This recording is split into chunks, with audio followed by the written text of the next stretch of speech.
Welcome all. इस video में Nifty का एनालिसिस देख लेते हैं कि कल क्या डायरेक्शन होगी निफ्टी की, क्योंकि आज एक बुलिश क्लोजिंग दी है। मतलब जो रेंज 2 दिनों से एक छोटी सी रेंज में ट्रेड कर रहा था निफ्टी, ये 40 से 50 पॉइंट की एक छोटी सी रेंज थी, उसके ऊपर जाके क्लोजिंग दी है।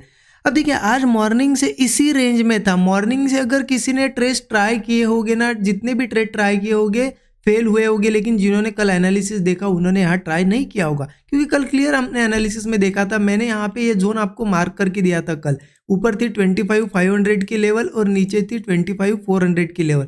और हमारा डिस्कशन क्या था कल की, ये बहुत ही कंसोलिडेशन वाली रेंज थी। हमने क्या देखा था कि ट्रेड का प्लान करेंगे, एक तो ऊपर आए ओपनिंग में इस लेवल के आसपास आए, यहाँ कहीं ब्रेकआउट दे तो हम ट्रेड लेंगे, या फिर इस सपोर्ट पे आए यहाँ कुछ हम बुलिश देखेंगे ट्रेड। अगर ब्रेकडाउन होता है तो फिर हम सेल के बारे में सोचेंगे। हमारा एनालिसिस था। मार्केट आज ओपन हुआ, ओपनिंग के बाद इसी रेंज में ट्रेड कर रहा था। मैं पूरे दिन भर आज वेट कर रहा था। लगभग मैं 2 बजे तक मार्केट में था। वैसे तो मेरा ट्रेड आपको पता है 11 से 12 बजे तक हो ही जाता है मोस्टली, ठीक है, लेकिन आज 2 बजे तक मैं वेट किया। अब 2 बजे तक वेट किया, फिर भी मार्केट में ये कंसोलिडेशन, प्रीमियम्स नहीं बढ़ रहे थे, एक ही जगह पे मार्केट था। तो इतना तो श्योर था कि मैं जब क्लोज करूंगा सिस्टम, उसके बाद कहीं ना कहीं मूव आएगा, जो कि आया। बट अगर मैं होता भी तो ये मूव कैच नहीं कर पाता, इसीलिए मैंने क्लोज कर दिया सिस्टम। देखिए अब क्या होता है ना कि बहुत से लोग रिग्रेट करते हैं कि काश में अब लगता है कि चलो यहाँ पे अगर इस कैंडल में एंट्री करता तो ये मूव में कुछ ना कुछ मिल जाता, है ना। ऐसा सबको लगता है और रिग्रेट करते हैं लोग। लेकिन देखिए एक मूव चक्कर, मतलब कैच करने के चक्कर में आप अगर ये 2 दिन सिर्फ और सिर्फ ट्रेड ट्राई कर, देखिए पॉसिबिलिटी तो होती है कि मार्केट अगर एक ही रेंज में अगर 2 दिनों से है ये 40 से 50 पॉइंट की रेंज में, तो एक 70-80 पॉइंट का एक किसी भी डायरेक्शन में मूव आता है। ये तो प्रोबेबिलिटी है कि आप अगर ऐसे कितने भी बार देखो, अगर कंटिन्यू मूव करेगा तो फिर साइडवेज की पॉसिबिलिटी होती है, और जितना ज़्यादा साइडवेज होगा एक स्पाइक देने की पॉसिबिलिटी होती है, क्योंकि एक्यूमुलेट हो रहा है यहाँ पे मार्केट।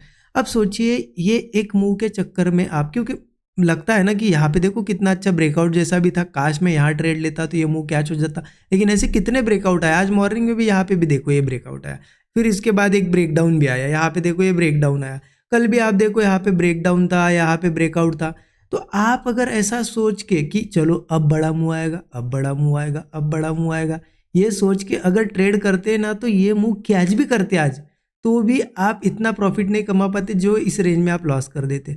तो आप समझ गए इससे मैं क्या कहना चाहता हूँ कि कभी भी अगर मार्केट बहुत ही छोटी सी रेंज में है तो इस रेंज में ट्रेड ट्राई मत करो। हर जगह ब्रेकआउट पे ट्रेड ट्राई मत करो, कि वेट करो कि रेंज निकलने दो। हाँ, एक स्पाइक से निकलेगी, बड़े मूव से निकलेगी रेंज, लेकिन आप इतने ज़्यादा लॉसेस से तो बच जाओगे। एक बार वो निकलने दो रेंज, उसके बाद आपको कंफर्मेशन मिलेगा कि हाँ अब एक डायरेक्शन में मार्केट निकला है। अब जब ये रेंज निकलेगी फिर उसी डायरेक्शन के ट्रेड प्लान करो, फिर प्रॉफिट करो।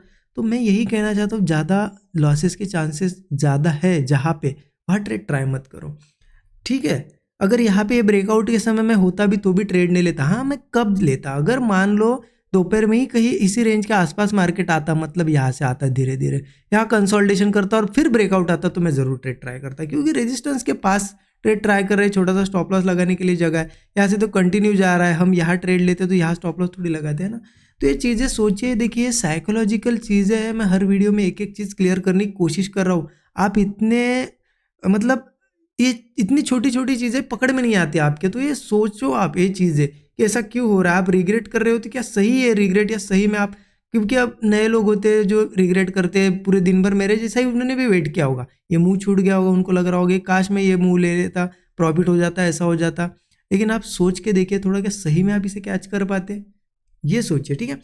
तो ये था एनालिसिस आज का। तो मेरा तो दिन, आज का दिन अवॉइड ही रहा है, मैंने कोई ट्रेड प्लान नहीं किया। लेकिन अब रेंज निकल गई है, अब क्या होगा आगे, कल ये बहुत ज़्यादा इंपॉर्टेंट है। तो इसके लिए क्या करता हूँ ना, मैं ये मिटा देता हूँ और आपको एक बार डेली चार्ट पे ले जाता हूँ। डेली चार्ट पे इसलिए कि आपको एक क्लियर चीज़ दिखेगी। क्या चीज़ दिखेगी कि क्लियर है मार्केट तो क्लियर है कि यहाँ एक ब्रेकआउट आ चुका है, बढ़िया।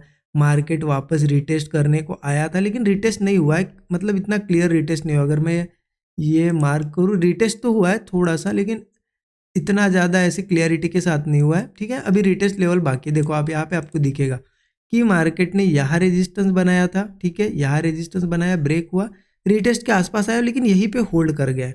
अब क्या हमें लगता है कि चलो इतने दूर आया है, रिटेस्ट का सब लोग वेट कर रहे हैं, लेकिन यहाँ मार्केट ने एक चीज़ कर दी। आप थोड़ा सा देखिए कि ये जो कैंडल थी ना, ये रेड कैंडल, उसके अंदर अंदर 2 दिन ग्रीन कैंडल्स बनी है, मतलब इनसाइड कैंडल्स बनी है, और आज की थोड़ी ग्रीन कैंडल एक स्ट्रांग है।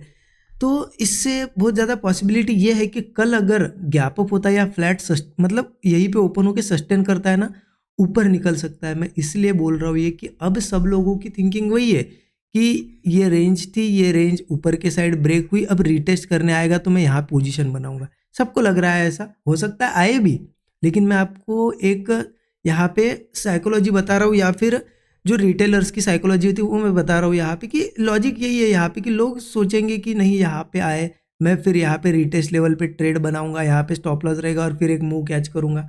लेकिन मार्केट भी बहुत स्मार्ट है, हो सकता है यहाँ पे 1-2 दिन ये इनसाइड बनाई, अगर सस्टेन कर गया तो यही से मूव स्टार्ट कर देगा ऑल टाइम हाई के लिए।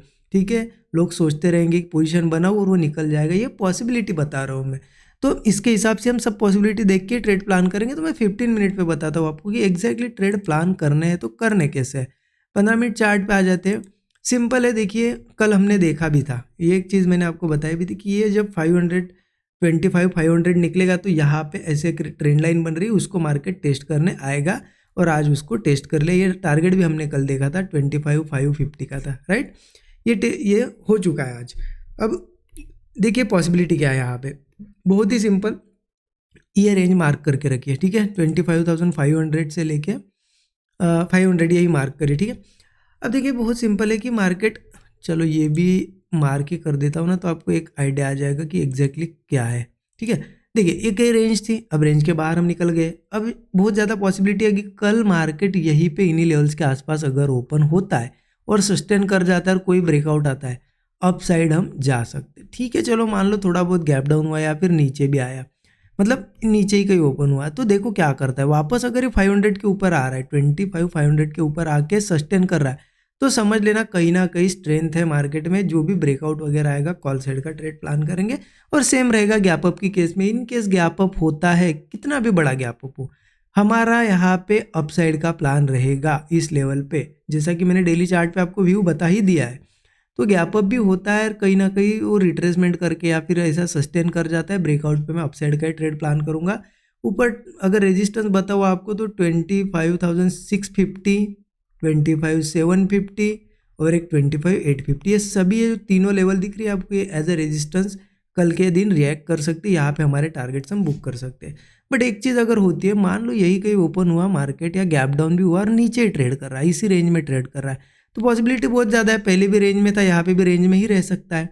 बट यहाँ पे अगर वो क्या करता है ना कि कहीं ऊपर जाने की कोशिश करता है, मान लो एक हाथ ब्रेकआउट जैसा दिखाया और वो ब्रेकआउट अगर फेल हो गया, तो पॉसिबिलिटी रहेगी कि फिर मार्केट, क्योंकि आज इतना बड़ा गैप अप हुआ अच्छा खासा, मतलब सॉरी आज ब्रेकआउट हुआ, फिर भी अगर ये ऊपर सस्टेन नहीं कर रहा है कल और ब्रेकआउट हो रहा है, फेल भी हो रहा है, या फिर मान लो ओपनिंग के बाद यहाँ पे लोअर लो जैसे बन रहे हैं और नीचे ही ब्रेकडाउन जैसा बना रहा है, तो ऐसे में एक पुट मैं ट्राई करूँगा, कम क्वांटिटी में करूँगा बट करूँगा, क्योंकि मुझे लगता है फिर मार्केट सीधा इस लेवल पे आएगा जो कि 25,400। अगर 400 के भी नीचे जाता है तो एक ही टारगेट लास्ट बचा है, जो ट्रेंड लाइन है। अभी डेली चार्ट पे हमने देखा ना कि ऐसी जो रेंज बनी है, जो ब्रेकआउट आया था, रिटेस्ट वाली जो लेवल है ना, वो लेवल बची है सिर्फ, और वो लेवल आ जाती है 25,330। इसीलिए देखिए मार्केट कल इस रेंज में अगर वीकनेस दिखाता है तो मैं थोड़ा पुट ट्राई करूंगा, और फिर ये अगर 25,400 पे आता है और फिर कहीं सपोर्ट बनाता है, फिर से यहाँ पे कॉलम ले सकते हैं, क्योंकि ये एक बहुत अच्छा सपोर्ट लेवल है, ठीक है। और बाकी इसके नीचे का सपोर्ट यही बचा हुआ है, तो इसके हिसाब से ही प्लान करेंगे। कल स्ट्रेंथ या वीकनेस है, देखो थोड़ा वीकनेस भी पता चल जाएगी, 500 के ऊपर सस्टेन करता है तो स्ट्रेंथ भी पता चल जाएगी, उसी हिसाब से ब्रेकआउट वगैरह पे कॉलम प्लान करेंगे, ठीक है। इस तरीके से प्लान करना है, ज़्यादा कॉम्प्लिकेटेड नहीं है एनालिसिस। और एक देखिए 330 अगर ब्रेक होता है तो फिर 25,250 का लेवल है सीधा सीधा, इसलिए 330 तो ब्रेक नहीं होना चाहिए। पॉसिबिलिटी तो बहुत ज़्यादा अब यहीं से जा सकता है, लेकिन देखते हैं बाकी, क्योंकि रेंज में फंसा हुआ है मार्केट इन लेवल्स के आसपास, तो क्या करता है हम कल देखेंगे। अगर रेंज में रहता है, इस रेंज में मान लो कल वीकनेस भी और स्ट्रेंथ भी नहीं दिख रही है, इसी रेंज में है, तो फिर से मैं कल अवॉइड कर दूंगा। बट ऐसे रेंज में लॉसेस की रिस्क मैं नहीं लूँगा, ठीक है। अच्छा लगा एनालिसिस, ज़रूर कमेंट में बताएं। Thank you so much everyone.